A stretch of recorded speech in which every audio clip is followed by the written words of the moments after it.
ఎక్కడ చూసినా ఎక్కడ విన్నా అదే ప్రస్తావన పుష్ప 2 గురించి. మరి ఇదే మాట అడిగితే పుష్ప భామ ఏమంటుంది?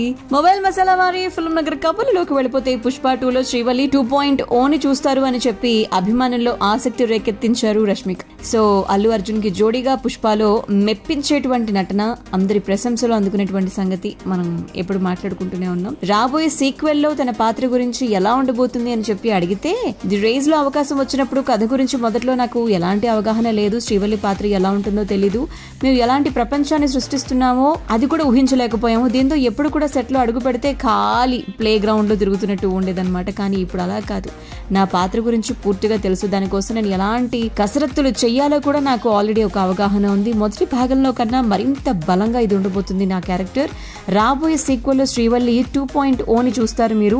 ఇప్పటి వరకు నేను నటించినటువంటి సినిమాలన్నింటిలో డియర్ కామ్రేడ్ నా మనసుకి చాలా దగ్గరైనటువంటి క్యారెక్టర్. అయితే ఈ సినిమా బాక్స్ ఆఫీస్ వద్ద ఆశించినటువంటి స్థాయిలో విజయాన్ని అందుకోలేకపోయింది కదా, కానీ అందులో నా నటనకు ఇప్పటికీ నేను ఎంతో మంది అభిమానుల నుంచి ప్రశంసలవి అందుకుంటూ వస్తూ ఉన్నాను. ఇక నెక్స్ట్ ఇదిగో పుష్పనే అంటూ ఎన్నో విషయాలు తను అందరితో పంచుకోవడం జరిగింది.